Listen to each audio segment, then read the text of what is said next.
gue tuh pengen belajar mixing, kenapa dikasihnya teori terus gitu kan. Tapi begitu gue hands on ketemu alatnya dan lain-lain, oh iya ternyata penting banget teorinya gitu kan. Satu punya equipment bagus, ya bagus gitu loh. Karena bisa dapetin quality yang lebih bagus misalkan. Tapi kalau kita nggak ngerti cara gunainnya juga, jadi buat gue dua yang paling penting ya equipment sama knowledge sih.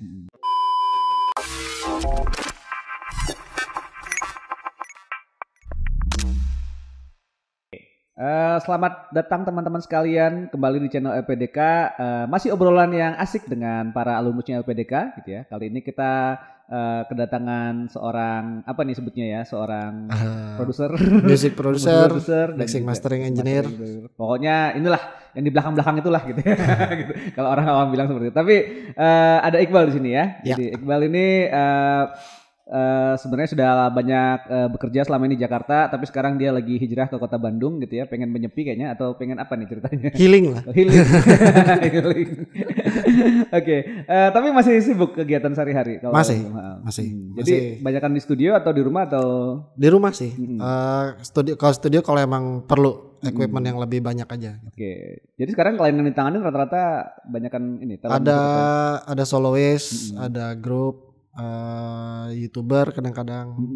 Oh itu sih. YouTuber tuh yang buat dia cover atau emang obrolan biasa atau? Ada yang emang karena banyakan kan butuh data yang datang tuh mixing mastering kan. Gitu. Jadi emang banyak yang emang mereka udah punya lagu sendiri tapi butuhnya di mixing masteringnya gitu.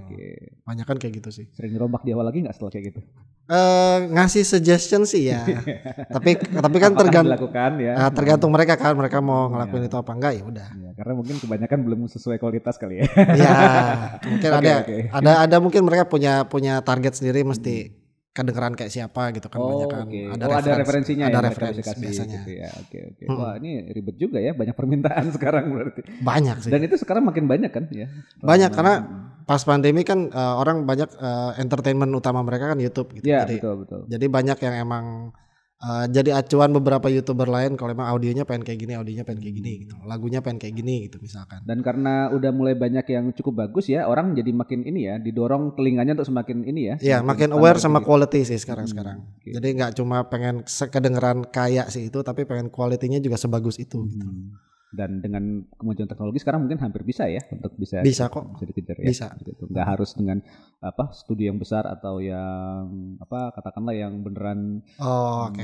Sebenarnya kalau di rumah doang bisa gitu, tapi kan ada dua faktor sih kalau menurut gue ya.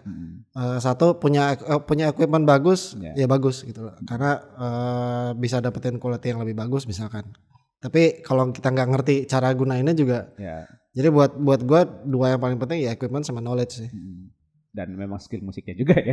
Itu juga sih. Yang paling source yang paling awal. Gitu. Berarti apa nih? Waktu itu udah terlibat di dunia audio sebelumnya atau beneran masuk gara-gara ini? Awal mula sebenarnya itu cuma ngeband doang.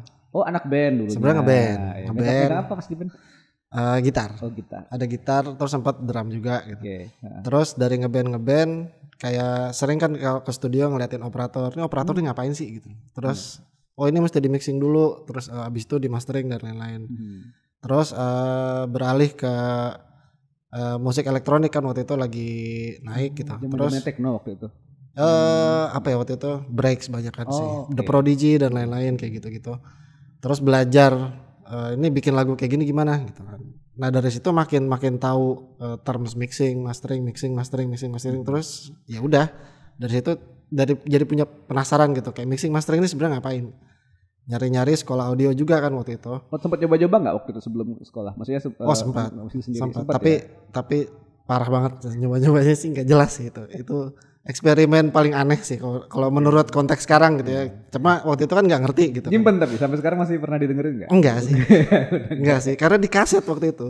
Oke. Ngerekam demo sendiri dicolok ke boombox gitu. Oke. Pakai mic gitu kan, dan ini hasilnya jelek banget gitu.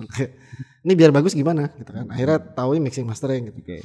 Maka dari situ nyari sekolah audio dan yang muncul waktu itu ya LPDK gitu kan. Jadi dari situ belajar, emang tujuannya adalah supaya bisa mixing mastering. Oke. Jadi emang dari awal niatnya di sana ya? Niatnya itu. Nah pas pakai LPDK kejawab nggak niatnya itu atau gimana? 6 bulan pertama bingung. Karena gue pikir kayak gue tuh pengen belajar mixing, kenapa dikasihnya teori terus gitu kan. Nah. Tapi begitu gue hands on ketemu alatnya dan lain-lain, oh iya ternyata penting banget teorinya gitu kan. Dan emang kejawab karena emang sebenarnya yang materi yang dikasih itu kayak bisa buat ke semuanya aja gitu, nggak cuma mixing mastering doang, karena kepake buat recording gitu kan. Terus dari kita mulai milih alat, dari mulai milih equipment, terus routingnya, terus sampai ke hasil akhirnya gitu, karena itu prosesnya buat gue saling berpengaruh gitu kan. Jadi pas begitu belajar dikasih teori doang bingung karena emang banyak banget, tapi sebenarnya fisika gitu kan, fisika yang udah diajarin di SMA sekolah ya. SMP SMA gitu, tapi lebih detail aja gitu loh. Jadi begitu ketemu teori dan ketemu alat baru kebayang gitu kayak oh ternyata mixing tuh ini, mastering tuh begini gitu. Tapi ya dibantu sama nyoba-nyobain eksperimen sendiri, terus karena ngeband juga jadi punya kesempatan buat nyoba-nyobain kan. Ya. Nyoba langsung. Itu waktu sambil sekolah masih ngeband waktu itu? Waktu itu masih. Tapi jadi kayak begitu dapat ilmu terus suka iseng nyobain sendiri gitu di rumah gitu, karena waktu itu ada gitar, terus ada speaker sendiri, walaupun speaker multimedia gitu sih, tapi ya nyoba-nyoba aja gitu kan. Begitu ketemu alat yang lebih profesional ya seenggaknya nggak kaget gitu, udah tahu, udah pernah dapat ilmunya dan udah pernah nyoba gitu kan. Ya itu sih dari LPDK banyak banget sih yang kepake sih sampai sekarang. Dan akhirnya setelah dari LPDK langsung ini ya, langsung terjun di dunia mixing waktu itu atau? Enggak, waktu itu sempat jadi ini apa namanya sebutannya, produk spesialis. Oke. Jadi sempat kerja kantoran dulu. Kayak konsultan produk ya jadinya? Iya waktu itu jadi produk spesialis salah satu brand alat musik di Indonesia. Terus dari situ kayak aku pikir kayak kerjaannya mungkin nggak ngaruh sama audio gitu, tapi ternyata malah lebih kepake juga gitu. Karena ngurusin si alat kita mesti tahu speknya, terus kebutuhan klien gitu kan. Apa kayak gitu-gitunya masih kepake gitu. Dari produk spesialis baru punya project musik sendiri. Oke. Ya kayaknya lebih pasti dan lebih terjamin penghasilannya produk spesialis soalnya. Iya waktu itu sih ya gitu. Cuma kayak buat personal gue sendiri kayak kurang challenging aja. Iya gitu. ya, karena kan itu. Dan itu satu brand ya waktu itu. Satu brand. Jadi kan memang ini ya. Umumnya kalau udah tahu biasanya nggak terlalu banyak penambahan update informasi kan. Iya gitu. Waktu itu paling cuma beda kategori alat-alatnya aja kan gitu. Tapi kayak buat gue sendiri kayak I need some more challenge gitu. Ya biasa anak band memang butuh tantangan ya. Gitu. Jadi waktu itu setelah itu masuk ke misinya gimana ceritanya awalnya punya project berdua waktu itu, duo elektronik musik gitu kan, karena dari ngeband terus nge-DJ. Oh wow. Dari ngeband terus lompat gitu. Terus, karena emang dari suka sama musik-musik elektronik juga kan. Jadi pengen explore di situ juga gitu. Akhirnya jadi nge-DJ. Terus dari situ belajar produce lagu sendiri gitu kan. Dan mixing mastering juga sendiri juga gitu. Jadi emang lebih kepake pas saat itu gitu ilmunya. Ya dari situ udah sampai sekarang. Oke. Waktu itu berarti ngerjain punya sendiri gitu kan? Iya. Terus mulai akhirnya punya klien tuh gimana tuh ceritanya? Dari temen sih, dari teman ya, koneksi biasanya. Koneksi gitu kan, karena biasanya suka ada yang datang ngeliatin lu ngapain sih gitu, bikin gini terus. Ada beberapa orang yang emang ngikutin prosesnya gitu, beberapa lagu gitu, terus pengen hasil, terus mereka nyoba sendiri, tapi kayak kok yang gue bikin nggak sama kayak soundnya nggak sama kayak lo ya gitu. Buat sama kayak lo tuh gimana caranya? Ya udah sini. Gitu. Tapi yang beda ya maksudnya, yang beneran mixing nyoba otodidak dengan kalau sekolahan katanya gitu lah. Buat gue sih beda, buat gue beda karena ada mungkin mereka awam sama termsnya kan, beberapa terms, apalagi banyak kan waktu itu karena teknologinya dari luar semua gitu kan, bahasa Inggris dan lain-lain. Banyak yang mereka nggak tahu ini tuh gunanya apa sih, ini gunanya apa, ini fungsinya apa, terus knob ini tuh buat apa dan lain-lain. Tapi karena gue udah familiar sama term itu sebelumnya dan udah pernah hands on hardware-nya gitu kan. Jadi begitu ketemu sama software-nya kayak nggak segitu kaget, paling cuma tinggal ngebiasain adaptasi interface-nya, terus kayak gitu-gitunya. Jadi begitu mereka bingung, ya gue bisa bantuin mereka juga gitu. Dan sambil dikit-dikit ngajarin mereka biar mereka tahu juga gitu. Oh, kirain disuruh ke sekolah mereka. Ya, belum sih. Ya. Tapi gue suruh ada beberapa yang emang gue suruh dan akhirnya masuk LPDK juga. Oke, ya. Karena emang itu ya tadi berarti memang ada beda yang spesifik ya. Karena kan setidaknya hal-hal yang sifatnya term, istilah, teori itu udah dikuasain dulu sebelumnya ya. Gitu. Jadi pas eksplorasi mungkin jadi bisa lebih banyak ya kemungkinan yang dieksplor ya. Iya, karena kan banyak kan kalau misalkan waktu gue nggak tahu pun kayak gue muter-muter knob tuh asal aja gitu. Kayak nggak ada goalnya gitu, kayak ini buat apa ya, cuma buat penasaran gitu doang kan. Tapi begitu tahu fungsinya ini tuh buat ini gitu. Jadi kayak gue langsung tahu apa yang mesti gue putar, apa yang mesti gue ubah gitu loh. Kalau udah ngerti gitu. Nah karena mereka belum ngerti, jadi mereka kayak gue sebelumnya gitu loh. Kayak ini gue asal aja dulu, tapi kenapa soundnya beda sama kayak lo gitu. Kayak gue pengen drumsnya sama kayak lo gitu. Jadi emang bedanya signifikan sih, lumayan signifikan. Dan maksudnya kan kita juga punya banyak ya, maksudnya sound engineer ataupun yang spesialis mixing dan mastering itu yang emang otodidak kan dari ini, dan mungkin beberapa juga hasilnya bagus ya, maksudnya seperti itu. Tapi tadi kalau yang Iqbal bilang memang ada ini ya, ada sentuhan yang berbeda. Setidaknya percobaannya nggak terlalu banyak ya, jadi bisa lebih ini ya. Bisa lebih on point lah kayak gitu. Misalnya kita yang mesti dirubah, yang buat kita nggak enak apa, jadi kayak tahu apa yang mesti dirubah gitu kan. Nah kadang-kadang karena gue tahu juga beberapa orang yang belajar otodidak bisa dapetin hasil yang bagus gitu, tapi gue yakin itu juga karena dia tahu apa yang dia mau dapetin gitu. Mereka belajar juga ya. Mau nggak mau sih mereka belajar, cuma setidaknya mereka tahu end resultnya mau kayak gimana gitu loh. Jadi nggak cuma asal-asal putar ini enak nih gitu, nggak, tapi karena mereka tahu hasilnya mau kayak gimana, akhirnya mereka bisa achieve itu gitu. Dan ketajaman itu diasah juga kan lewat pengalaman sebenarnya. Maksudnya walaupun teorinya tahu juga perlu mengasah terus kan gitu. Jadi Iqbal ngalamin nggak pas udah ngerti teorinya terus mulai mixing, improve-nya tambahannya tuh makin terasa karena semakin sering berasa sih dari karena sering main gitar ngerekam sendiri gitu kan. Dari nyoba-nyoba ini distorsinya nggak enak gitu. Terus apa yang mesti dirubah? Apa mesti pakai pedal sendiri atau misalkan distorsi dari gain amp atau apa kayak gitu. Dari situ-situ lama-kelamaan jadi tahu kalau gue maunya kayak gini, gue yang mesti gue ubah adalah ini, atau apa yang mesti apakah gue mesti ganti equipment atau ganti efeknya atau gimana. Itu seiring dari ngulik sih, dari sering ngulik aja, kayak sering ngulik sama penasaran gitu.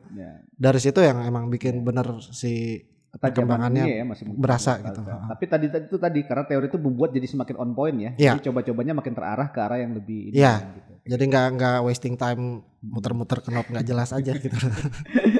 Setelah itu akhirnya banyak ya yang mulai ini. Jadi pelan-pelan ada. Sekarang udah lumayan banyak nih kayaknya. Ada lah. Seenggaknya ada. Iya, pokoknya kalau akhirnya bisa pindah dari kota besar akhirnya healing di kota Bandung gitu kan, itu karena berarti udah banyak. Iya bisa lah. Jadi apa yang didapat dari LPDK secara umum, maksudnya akhirnya sampai sekarang masih diterapin kan berarti kalau untuk di sampai sekarang ya. Sampai sekarang ya, dan apa ya? Kayak gue pikir awalnya emang ini mungkin cuma dipakai di apa yang gue kerjain doang gitu kan, tapi ternyata enggak juga gitu. Hampir semua bidang yang terkait audio ini ada ya? Ada, dan emang kepake banget karena kebetulan gue sempat nyoba beberapa ya, jadi kuli rental sound system pernah gitu kan, terus ya asisten recording operator pernah gitu. Jadi apa yang emang diajarin di LPDK kepake, dan gue beberapa kali ngajarin orang di workshop apa dan lain-lain itu kayak gue pakai ilmu yang dari gue dapat dari LPDK juga gitu, gue share ke mereka gitu. Jadi mereka tahu gitu, mereka punya base knowledge ya seenggaknya buat apa sih yang mesti gue tahu di dunia buat bisa ngelakuin sesuatu di dunia musik gitu atau audio. Iya, dan itu jadi ini juga ya, maksudnya kan talent juga kayaknya perlu juga ya pengetahuan yang demikian. Perlu sih menurut gue perlu. Bisa ini ya. Tadi maksudnya coba-cobanya lebih on point gitu Iya. ya. Iya.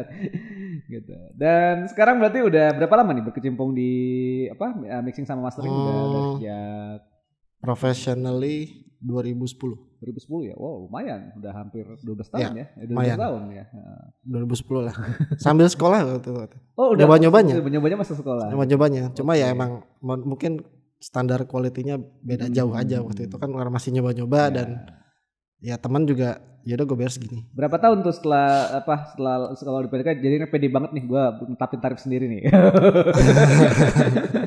Itu 5 tahunan 5 kayaknya. tahunan lah ya gitu. Karena butuh ngasah juga kan.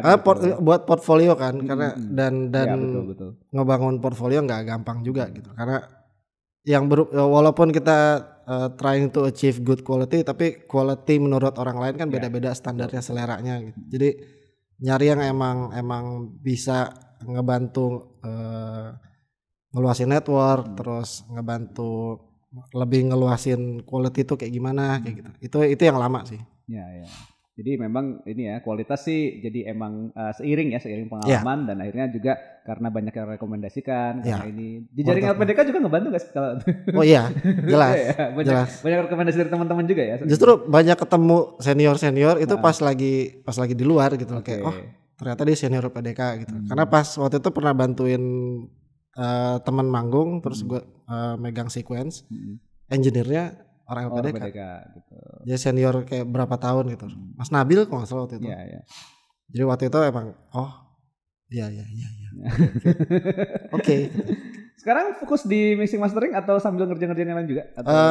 Music production, mixing mastering itu doang sih sekarang kebanyakan.